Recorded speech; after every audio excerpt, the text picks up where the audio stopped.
अस्सलामुअलैकुम स्टूडेंट्स। हम class 9th biology chapter number 2 solving of biological problem को discuss कर रहे हैं। इसमें हमने बायोलॉजिकल प्रॉब्लम को हल करने के मराहिल पहले लेक्चर में डिस्कस किया था।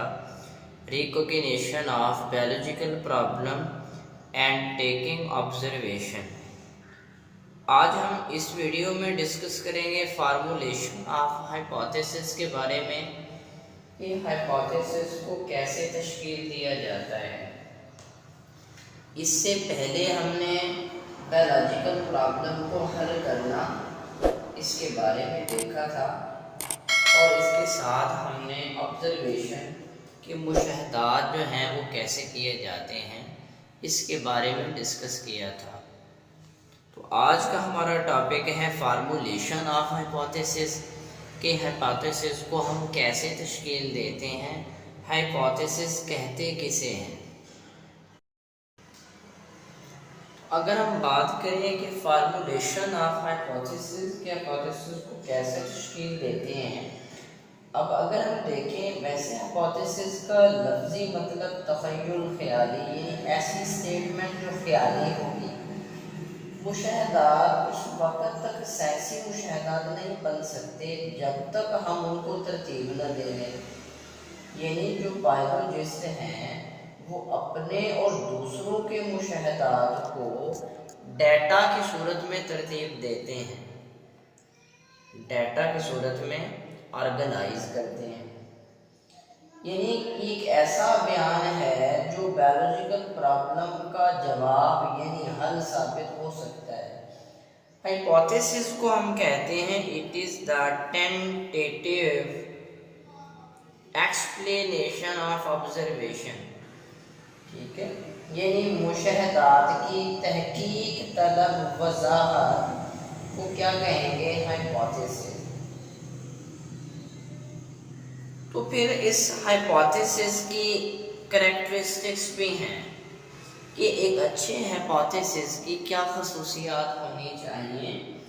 तो अगर हम देखेंगे कि जनरल स्टेटमेंट, ये जो है अमूमी बयान होना चाहिए। जनरल स्टेटमेंट एक अमूमी बयान होना चाहिए। दूसरे नंबर पे एक तहकीक तलब ख्याल होना चाहिए। तीसरा ये है कि इसे दस्तयाब मुशाहदात से मुत्तफिक होना चाहिए, ये एग्री होना चाहिए, जो मैं देख रहा हूँ वही मैं बोल रहा हूँ। इसे मुमकिन हद तक सादा रखना चाहिए ताकि इसको आम आदमी भी समझ सके और इसके साथ ये जांचे जाने के काबिल हो, झुठलाने का इम्कान भी मौजूद हो। तो इसको हम हाइपोथेसिस का नाम देंगे। अब अगर हम देखें कि मलेरिया की वजह प्लाज्मोडियम है, बताया हुआ हाइपोथेसिस ठीक है या गलत है, लेकिन जो साइंटिस्ट हैं वो इसको ठीक मानकर डिडक्शन बना देता है कि अगर मलेरिया की वजह प्लाज्मोडियम है तो मलेरियल पेशेंट के तमाम लोगों के खून में प्लाज्मोडियम होना चाहिए। यानी डिडक्शन हाइपोथेसिस से बायोलॉजिस्ट क्या करेगा, हाइपोथेसिस से डिडक्शन को बनाएगा। डिडक्शन को हाइपोथेसिस के मंतकी नतीजे कहा जाएगा, यानी लॉजिकल मंतकी उसे हम कहेंगे जिसको हम मान जाएं, हमारी अकल तस्लीम कर दे। अब इस मकसद के लिए कि एक हाइपोथेसिस को दुरुस्त माना जाता है, फिर उसे मुतवक्के नतीजे को अखज़ किया जाता है और इन्हीं नतीजे को डिडक्शन का नाम दिया जाता है। अब डिडक्शन में अगर और तब की मंतक को इस्तेमाल किया जाता है। इफ़ एंड देन, अगर और तब की मंतक को इस्तेमाल किया जाता है। अगर मलेरिया की वजह प्लाज्मोडियम है तो मलेरिया पेशेंट के ब्लड में भी प्लाज्मोडियम होना चाहिए, यानी ये डिडक्शन है। इसके बाद है एक्सपेरिमेंटेशन, तजर्बात करना। अब ज़ाहिर सी बात है कि बायोलॉजिकल मेथड का सबसे अहम कदम जो है वो एक्सपेरिमेंटेशन है, तजर्बा का। बायोलॉजिस्ट इसलिए तजर्बात करता है कि वो जान सके कि मेरी बनाई हुई हाइपोथेसिस दुरुस्त है या गलत है। फिर उस हाइपोथेसिस से अखज़ की गई डिडक्शन को टेस्ट से गुजारेगा।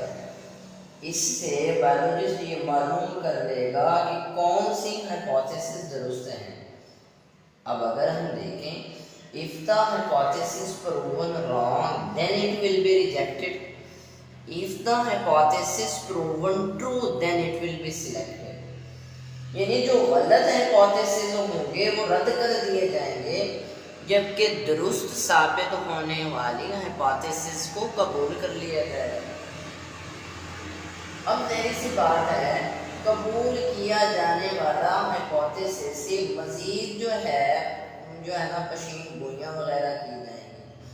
अब इसमें एक्सपेरिमेंटेशन के अंदर दो ग्रुप हैं। एक जो है कंट्रोल ग्रुप है, कंट्रोल ग्रुप,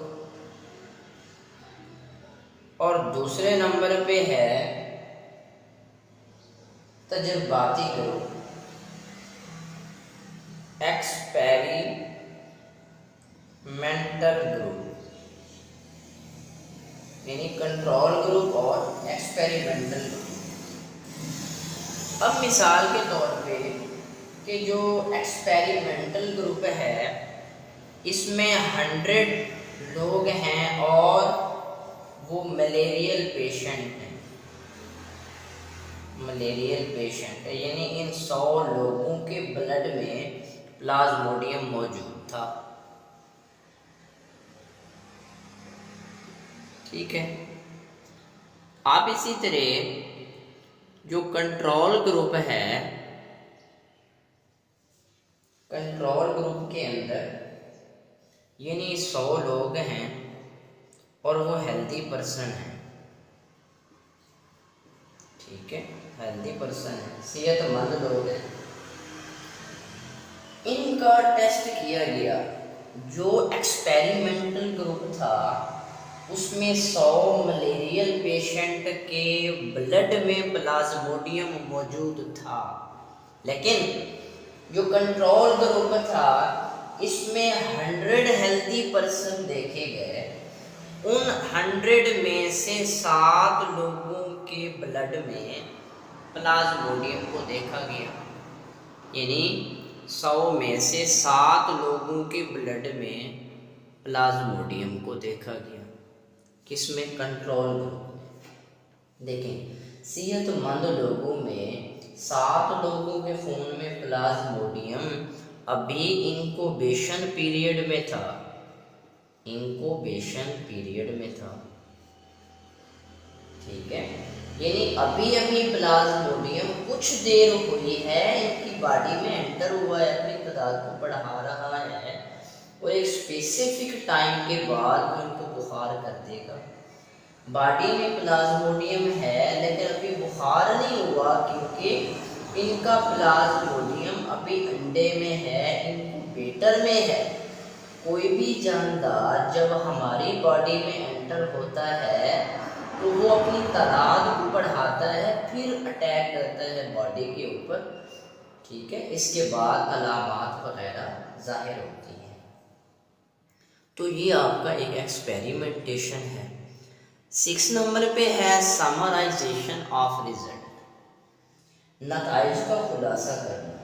अब जो बायोलॉजिस्ट है तजर्बात से हासिल होने वाला जो हकीकी मिकदारी डाटा है उसको उसने इकट्ठा कर लिया।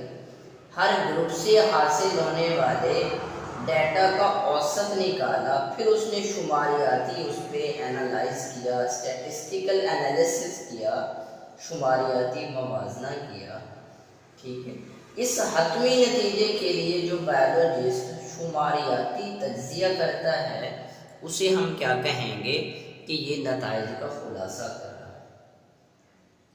अब ज़ाहिर सी बात है, आखिरी स्टेप है रिपोर्टिंग द रिजल्ट, नताइज की रिपोर्टिंग करना। अब बायोलॉजिस्ट अपने हासिल करदा नताइज को सैंसी रिसाला या किताब में शाये करवाएगा कि जी मेरा एक बायोलॉजिकल प्रॉब्लम था, मैंने उसका ये हल निकाला है। अब वो उसको पब्लिश करेगा, मंजर आम पे लेके आएगा, लोगों को दिखाएगा, ताकि लोग जो है मेरे इस बायोलॉजिकल प्रॉब्लम को देखें।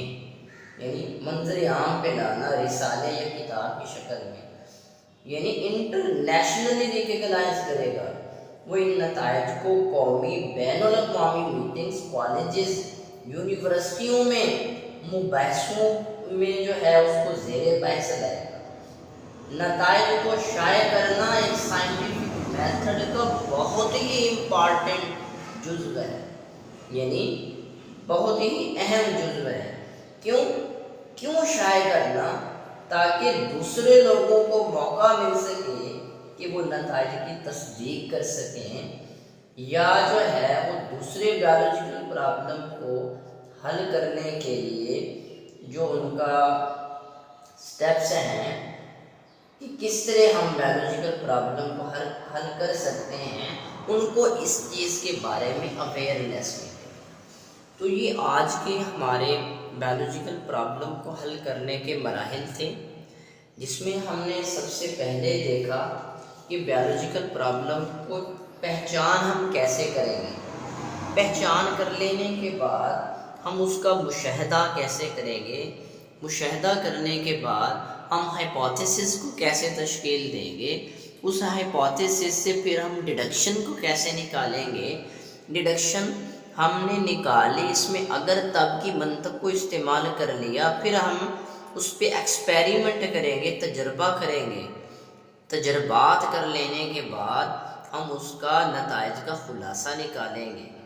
ठीक है, खुलासा निकालने के बाद हमारे पास जो नताइज आए हैं हम उसको रिपोर्ट कर देंगे, रिपोर्टिंग करेंगे, शाये करेंगे, मंजर आम पे लेके आएंगे रिसालों या किताब की शक्ल में, ताकि दूसरे लोग भी इससे अवेयरनेस हासिल करें और अपने बायोलॉजिकल प्रॉब्लम को हल कर सकें।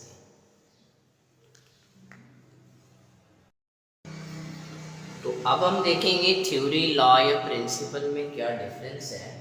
जो कि थ्योरी, लॉ या प्रिंसिपल में, थ्योरी और लॉ में अक्सर फ़र्क पूछा जाता है, ये कि बहुत ही इम्पॉर्टेंट आपका शार्ट क्वेश्चन है इस चैप्टर का। जिस तरह हमने हाइपोथेसिस की बात की, that stand test of time, कि जो हाइपोथेसिस है that stand the test of time, ठीक है, often tested, never rejected, is called theory। ठीक है, इसको हम थ्योरी का नाम दे रहे हैं। अब देखें, जब कोई साइंटिस्ट कोई वर्क करता है, अगर हम बात करें कि जब कोई साइंटिस्ट कोई काम करता है, कोई वर्क करता है,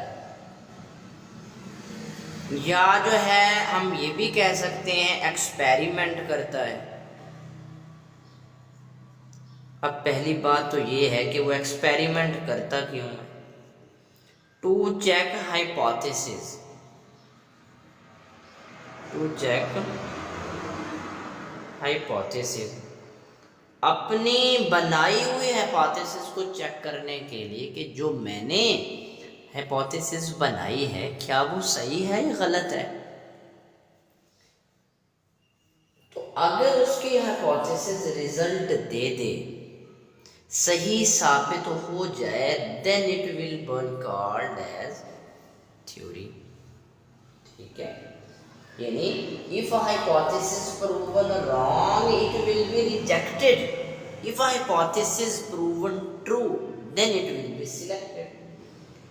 ऐसी स्टेटमेंट हाइपोथेसिस जो फर्स्ट टाइम प्रूव हो जाए, ठीक है, ये भी कह सकते हैं कि ऐसी स्टेटमेंट या हाइपोथेसिस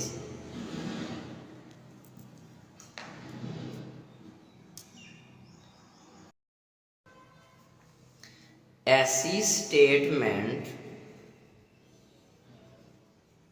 या हाइपोथेसिस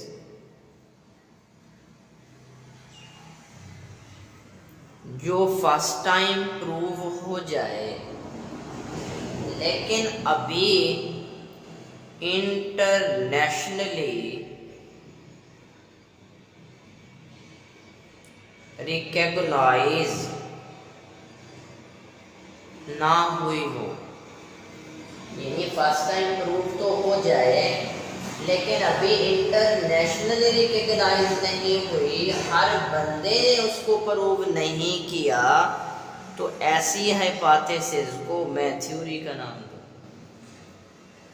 ठीक है, यानी जब कोई साइंटिस्ट कोई वर्क करता है, एक्सपेरिमेंट करता है, तो चेक हाइपोथेसिस, अगर उसकी हाइपोथेसिस रिजल्ट दे दे, सही साबित हो जाए, if the hypothesis proven true then it will be selected. ठीक है, if the hypothesis proven wrong then it will be rejected. अब ऐसी स्टेटमेंट, ऐसी हाइपोथेसिस जो फर्स्ट टाइम प्रूव हो जाए लेकिन अभी इंटरनेशनली रिकॉग्नाइज नहीं हुई, हर बंदे ने उसको प्रूव नहीं किया, तो ऐसी हाइपोथेसिस को मैं थ्योरी का नाम दूंगा। जब मैं थ्योरी बना लूँगा, दूसरे लोगों को चैलेंज करूँगा, दूसरे साइंटिस्ट को जो दूसरे कंट्रीज में काम कर रहे हैं उनको बताऊंगा कि मेरा एक बायोलॉजिकल प्रॉब्लम था, उसको मैंने इस तरीके से हल किया, ये रिजल्ट निकला, आप ही चेक करो, आप भी इस एक्सपेरिमेंट को दोहराओ, क्या मेरा ये एक्सपेरिमेंट ठीक है या गलत है। अगर पूरी दुनिया के साइंटिस्ट उस थ्योरी को टेस्ट करें, वही आंसर आए, वही सलूशन निकले जो मैंने निकाला, तो फिर इस थ्योरी को मैं लॉ का दर्जा दूंगा। ठीक है, लॉ का दर्जा, इररिफ्यूटेबल थ्योरी इज कॉल्ड लॉ, कोई इनकार न करे जिस चीज का। ठीक है, तो उसे हम क्या कहेंगे, इररिफ्यूटेबल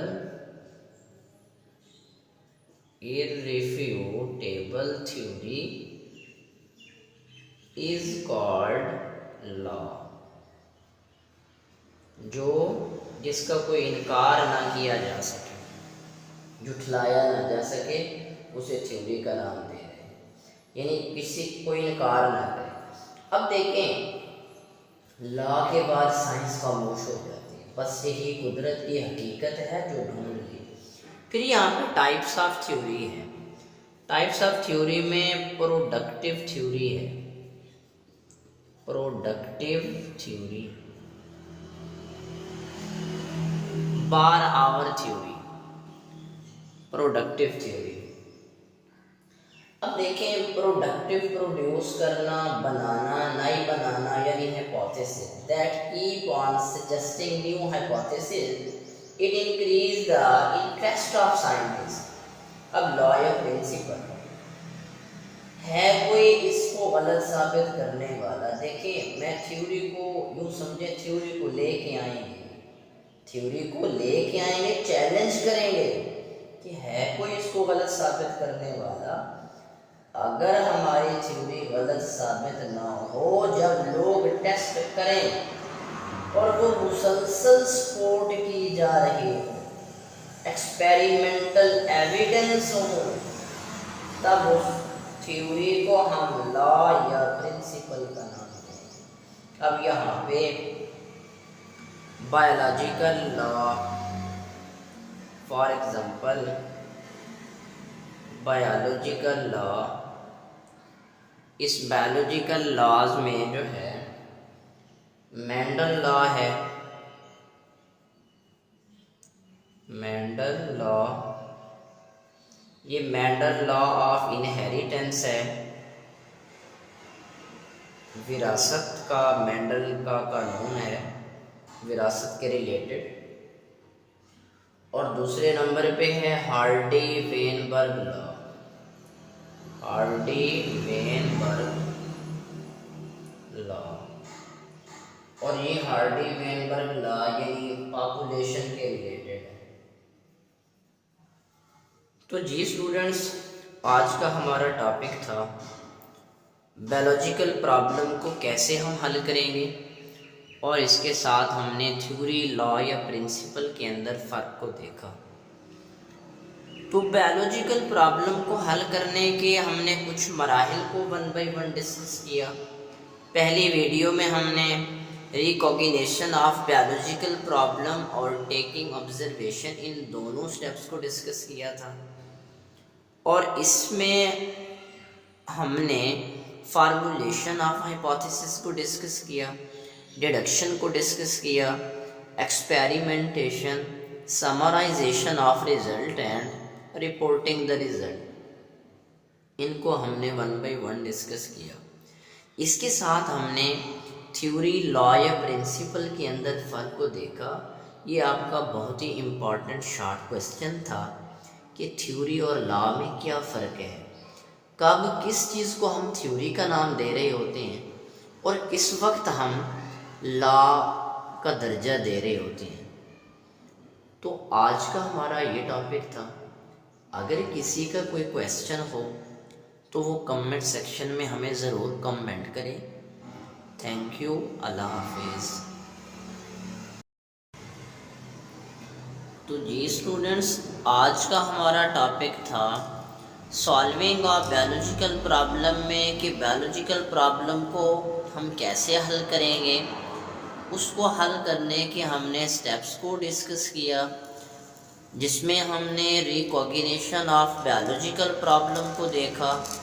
इसके बाद दूसरे नंबर पे हमने टेकिंग ऑब्जर्वेशन, तीसरे नंबर पे फार्मूलेशन ऑफ हाइपोथेसिस को देखा।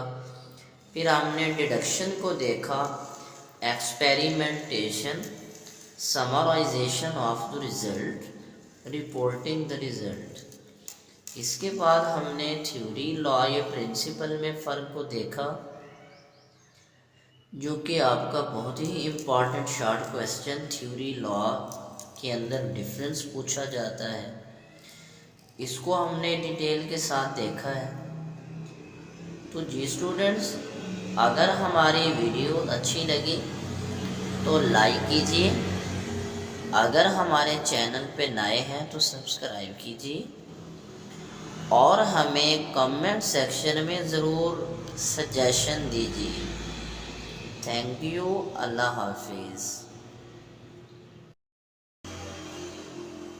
तो अब हम देखेंगे data organization and data analysis, कि डाटा को तरतीब कैसे देते हैं, उसको एनालाइज, उसका तज्जिया कैसे करते हैं। तो अगर हम यहाँ पे पहली बात देखें कि व्हाट इज़ डाटा, डाटा कहते किसे हैं? Any kind of information,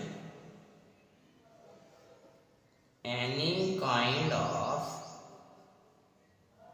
information is called data. ठीक है, यानी किसी भी किस्म की मालूमात को हम डाटा का नाम दे रहे हैं। अब यहाँ पे नेम हो सकता है कि फलां पर्सन है, उसका नेम अली है। सपोज डेट ऑफ बर्थ ये भी हो सकती है, तारीख़ बर्थ, और इसके साथ जो है ये कोई भी वैल्यू है। ऐसी साइंटिफिक इंफॉर्मेशन, ऐसी साइंटिफिक इंफॉर्मेशन,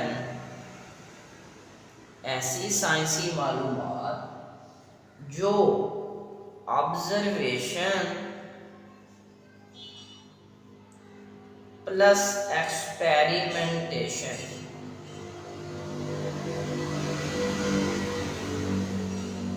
ऑब्जर्वेशन और एक्सपेरिमेंटेशन से हासिल की जाए, ऑब्टेन की जाए, उसको हम किस चीज़ का नाम देंगे? डाटा का।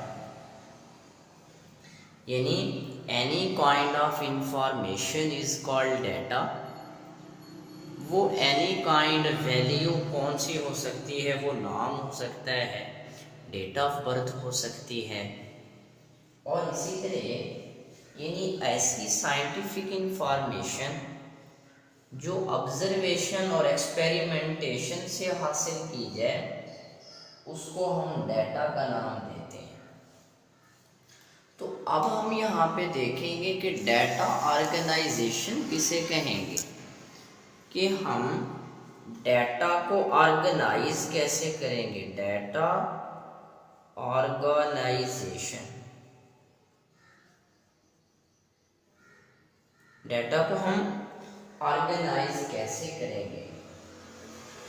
अब देखें, ऑब्जर्वेशन से हमने हाइपोथेसिस बनाई। हाइपोथेसिस बनाने से पहले हमने डेटा को इकट्ठा किया, ठीक है। हाइपोथेसिस बनाने से पहले हमने डेटा कलेक्ट किया, डेटा को इकट्ठा किया, ठीक है। डेटा को इकट्ठा किया, फिर उसको तरतीब दिया, यानी इकट्ठा कर लेने के बाद उसको तरतीब भी दी। जब डेटा कलेक्ट कर रहे होते हैं तो मेथड इस्तेमाल करते हैं, उस मेथड का नाम डेटा कलेक्शन मेथड। यानी जब हम डेटा को इकट्ठा कर रहे होते हैं तो जिस मेथड को हम इस्तेमाल करते हैं उसका नाम क्या है, डेटा कलेक्शन मेथड। अब अगर हम बात करें कि मरीजों का डेटा इकट्ठा किया, यानी पेशेंट हैं, उन मरीजों का डेटा इकट्ठा किया, उनका नाम जाना, उनकी एज कितनी है, इस तरतीब से। तो डेटा को हमेशा ऑर्गेनाइज किया जाता है in the form of charts, ठीक है। चार्ट्स की शक्ल में, ग्राफ की शक्ल में भी कर सकते हैं, ठीक है। तो डेटा को हम ऑर्गेनाइज करते हैं, जैसे हम मिसाल के तौर पे लिखते हैं 1 2 3 4 5 6, इस तरह हम डेटा को ऑर्गेनाइज कर सकते हैं। अब डेटा को ऑर्गेनाइज करना मतलब हम ग्राफ की सूरत में कर सकते हैं, चार्ट्स की सूरत में कर सकते हैं, हम मैप की सूरत में भी कर सकते हैं, नक्शे की सूरत में कर सकते हैं, फ्लो चार्ट्स हो गया है, और इसी तरह जो है ना डायग्राम्स, पिक्चर वगैरह के थ्रू भी हम डाटा को ऑर्गेनाइज कर सकते हैं। तो इसके बाद अगर हम देखें कि डाटा को हम एनालाइज कैसे करेंगे, डाटा एनालिसिस कैसे करेंगे, डाटा एनालिसिस, एनालाइज करना, डाटा का तज्जिया हम कैसे करेंगे। अब यहाँ पे हाइपोथेसिस को तजर्बात के ज़रिए दुरुस्त या गलत साबित करने के दौरान हम डाटा का तज्जिया करना ये बहुत ज़रूरी है। डाटा के तज्जिए में हम स्टैटिस्टिकल तरीके अपनाते हैं, स्टैटिस्टिकल टेक्निक्स को अप्लाई किया जाता है, शुमारियाती तरीके टेक्निक्स कहें, जिसमें हम रेशो और प्रोपोर्शन की बात करते हैं। रेशो और प्रोपोर्शन, निस्बत तनासुब जिसे हम कह रहे हैं। तो अगर हम देखें कि छोटे बच्चों को खिलौना दे दें तो उसको खोल खोल के देख रहे होते हैं कि ये इसके टायर ऐसे हैं, ये इसका स्टीयरिंग है, ये इसकी जो है ना ट्राली है, ये इसके जो है ना नीचे 2 टायर हैं, ये इसे मूवमेंट करे, किस तरह वो जो है ना एनालाइज कर रहे होते हैं, तज्जिया कर रहे होते हैं। अब डाटा एनालिसिस कैसे करेंगे, डाटा को अच्छे तरीके से तज्जिया करने के लिए स्टैटिस्टिकल टेक्निक को अप्लाई किया जाएगा, जिसमें रेशो को हम सिंपली निस्बत कह रहे हैं और प्रोपोर्शन तनासुब को कहते हैं। Ratio when we express any number A B, ठीक है, relationship relationship between two number या टू वैल्यू जो कि ए और बी है in the form of equation A निस्बत बी। हमने इसको इक्वेशन की फॉर्म में लिख दिया। अब इसकी एग्जांपल ये है कि जिस तरह जो है 50 निस्बत 150 यानी ए निस्बत बी, इसको हम कैसे हल करेंगे? यानी कि जो है अगर हम इसकी कॉमन सी एग्जांपल लें कि जो 50 हैं ये मलेरियल पेशेंट हैं, मलेरियल पेशेंट हैं, और जो 150 हैं ये हेल्दी पर्सन है, सेहतमंद लोग हैं। ठीक है, तो इसकी 50 निस्बत 150 कि हम रेशो कैसे निकालेंगे? 50 1 50, 50 3 150, 1:3। ठीक है, 1:3। और इस तरह प्रोपोर्शन हम किसे कहेंगे? When we express two ratio by the sign of equality, by the sign of equality, ये relationship between two value by the sign of equality, ये भी कह सकते हैं, या ये कह सकते हैं when two ratio are expressed by sign of equality, जैसे ए निस्बत बी तनासुब सी निस्बत डी। ठीक है, इस तरह भी हम कर सकते हैं, यानी ए निस्बत बी बराबर है सी निस्बत डी। तो यहाँ पे एक बायोलॉजिस्ट है 100 चिड़िया मुतसरा मच्छरों से कटवाता है, फिर वो मालूम कर सकता है कि कितनी चिड़िया मलेरिया का शिकार हो गई। तो फ़र्ज़ करें हम यहाँ पे ये एक्सपेरिमेंट करते हैं कि ए निस्बत बी तनासुब सी निस्बत बी, बायोलॉजिस्ट स्टडी कर रहा है मलेरिया फर्स्ट। तो फ़र्ज़ करें जो बायोलॉजिस्ट है वो स्टडी कर रहा है मलेरिया पे, उसने फर्स्ट रेशो लिखी है 14 निस्बत 20 तनासुब जो है, जो सेकंड रेशो है वो x निस्बत 100 को शो कर रहा है। ठीक है, यानी यहाँ पे प्रोपोर्शन में हमें 3 वैल्यू का पता होता है, चौथी को हम मालूम कर सकते हैं। अगर वो 100 परिंदे ले, कितने बर्ड्स को मलेरिया हो जाएगा? यानी 14 निस्बत 20 तनासुब x निस्बत 100 है। तो अगर हम इसको ज़रब दें 20 ज़रब x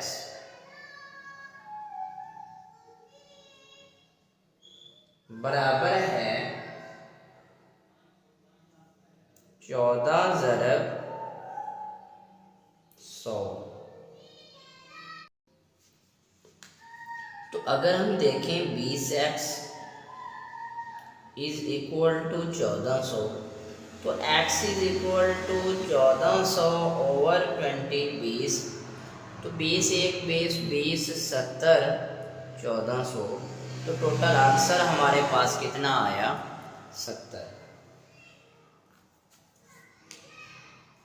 तो ये हम कह सकते हैं कि जो 14 निस्बत 20 है, ये 14 में से मतलब 20 में से 14 परिंदों को इन्फेक्टेड मॉस्किटो से कटवाया। ठीक है, टोटल 20 हैं, 20 में से 14 को मलेरिया हो गया। ठीक है, और इसी तरह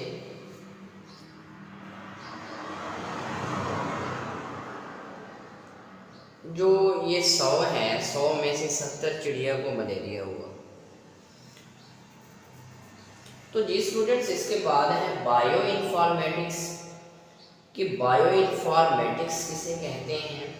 बायोलॉजिकल डाटा का तज्जिया करने के लिए कंप्यूटेशनल या स्टैटिस्टिकल टेक्निक्स को यूज़ किया जाए, उसे हम बायो इन्फॉर्मेटिक्स कहते हैं। यानी बायोलॉजिकल प्रॉब्लम को हल करने के लिए जो बायोलॉजिकल मेथड में मैथमेटिक्स को इस्तेमाल किया जाता है, जैसे जीन्स को तलाश करना, प्रोटीन की साख को मालूम करना, एवोल्यूशन के ड्यूरेशन को फाइंड आउट करना, ये अहम जो है बायोलॉजिकल प्रॉब्लम्स हैं।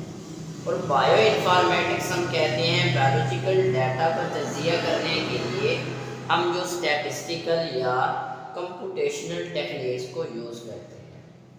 तो जी स्टूडेंट्स, आज हमने देखा data organization and data analysis के बारे में कि हम डाटा को ऑर्गेनाइज कैसे करते हैं, हम डाटा को एनालाइज कैसे करते हैं। इसमें हमने मुख्तलिफ एक्सपेरिमेंट्स थे, इसको डिस्कस किया कि हम डाटा को ऑर्गेनाइज कैसे कर रहे हैं, डाटा हम कहते किसे हैं, और डाटा को हम एनालाइज कैसे करते हैं, डाटा को ऑर्गेनाइज कैसे करते हैं।